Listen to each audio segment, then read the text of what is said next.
Hello back there, viewers, and welcome back to your educative channel, Zakinglish. Now we are going to start a theme called personal relations, and the first part, meeting people. So we start with a text, a conversation, an exchange. You have to read, listen first, and then read and practice for pronunciation. Then later on, try to answer the questions.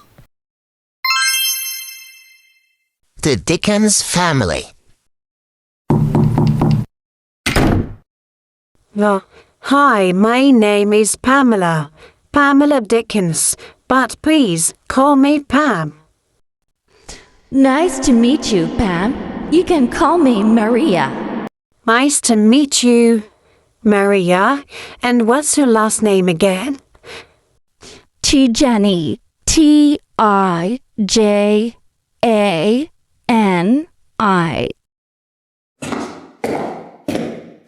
Okay, come on in.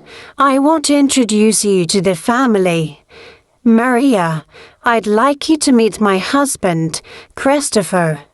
Chris, this is Maria Tijani, the new tenant, the student from Morocco. Pleased to meet you, Mr. Dickens. How do you do? He can call me Chris. Okay, dear viewers and dear learners, now time for comprehension tasks. You listen, read the conversation, the exchange, then answer these questions by saying, is it true or false? True, it means correct. False, it means incorrect. And justify. Justify means how do you know the answer?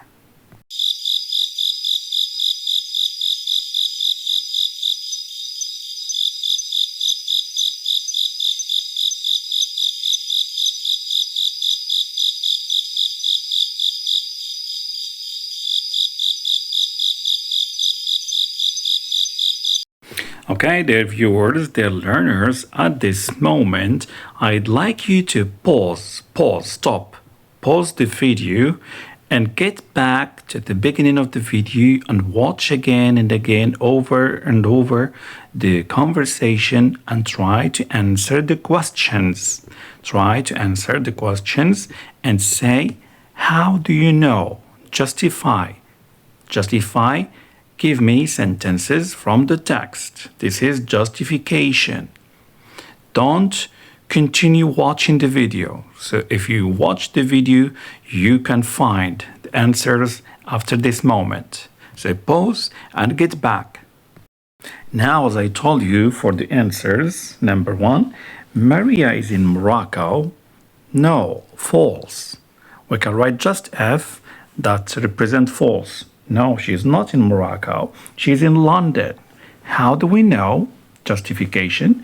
We can see the Big Ben tower clock, which we can see on the left side in the picture. Number two, Chris is married. Yes, it's true. Chris is the husband of Pamela. In the text, Pamela said, I want to introduce you to the family. Maria, I'd like you to meet my husband, Christopher.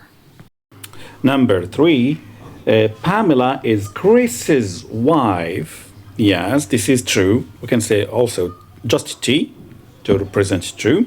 Yes, this is the same justification for number two is the same justification for number three. Pamela is Chris's wife. Chris is the husband of Pamela. Okay, dear learners, for the last question, Maria is a teacher? No, of course not. It's false. Maria is a student. In the text, they say the student from Morocco. Pamela said this. Okay, now to some expressions from the text, glossary. The first word is like the Dickens family. For example, Smith, family name, or last name Smith.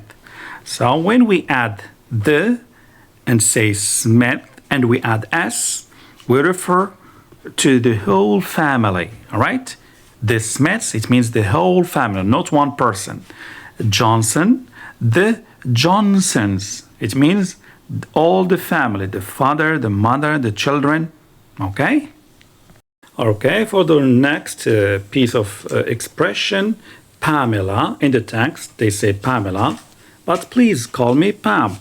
Christopher, but please call me Chris. So what we call this? It is a nickname. When do we need nicknames?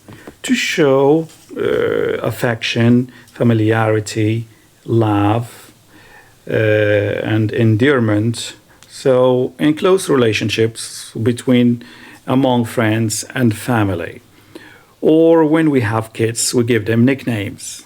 But sometimes nicknames, there are bad nicknames, sometimes there are good, sweet nicknames.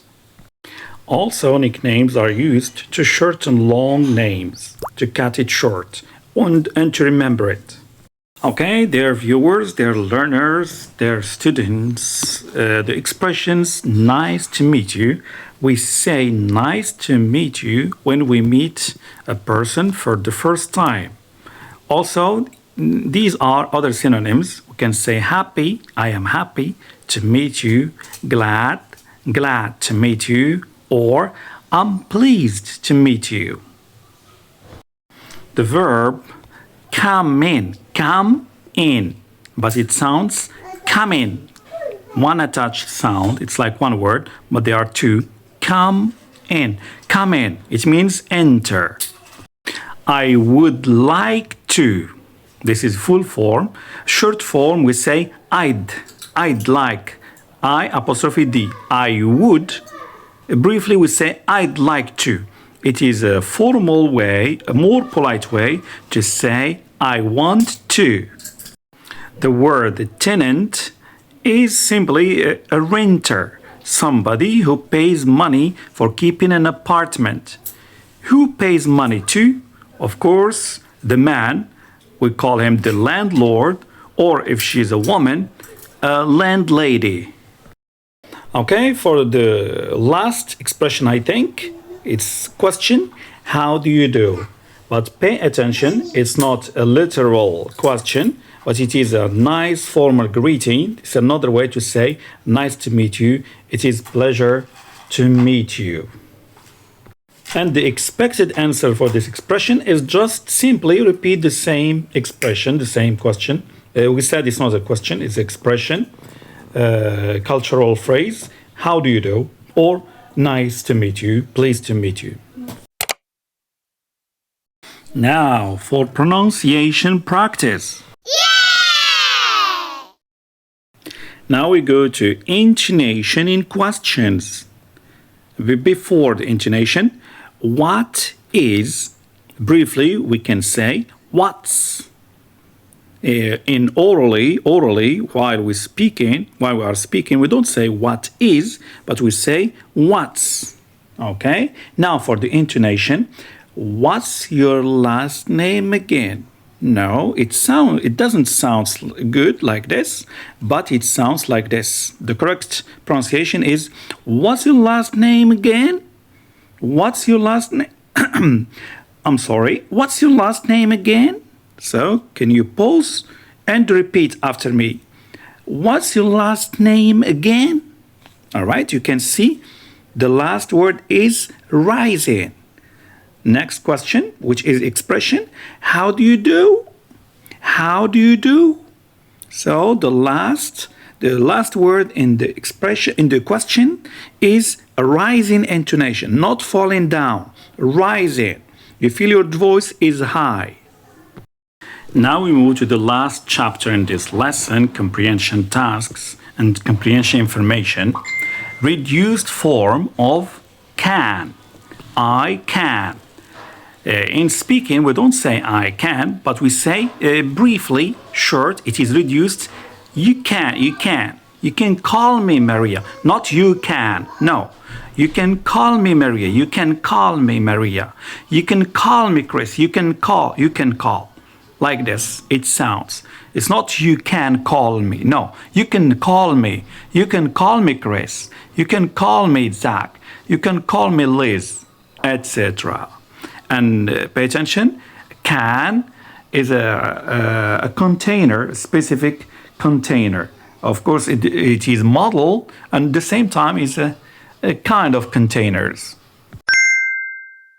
Okay, now at the end of this video, I'd like to show you a technique that I forgot from the last technical video, assistance technical video, which is about if you are browsing on Android and you would like to have a desktop version. So it doesn't mean to change the device. No. You can browse on your Android phone or tablet, yet you can have a desktop version, a desktop screen, like if you are on computer. So first you open your browser, for example like Google Chrome, on your tablet or smartphone, and you go and click on the three dots on the extreme right, on top right. Then a page like this shows up on your screen. So scroll down and move to the icon of desktop site and tick it. Once the desktop site icon is ticked, so you got a screen like on computer. Now, when that icon desktop, when you choose desktop browser, if you go to YouTube on that browser and you go to YouTube, you look for any videos, they can show you CC symbol. It means the videos, they are automated translated. If you don't know what does mean CC, you watch the previous videos in our channel. Please subscribe and thank you for watching our channel and take good care of yourselves. Bye.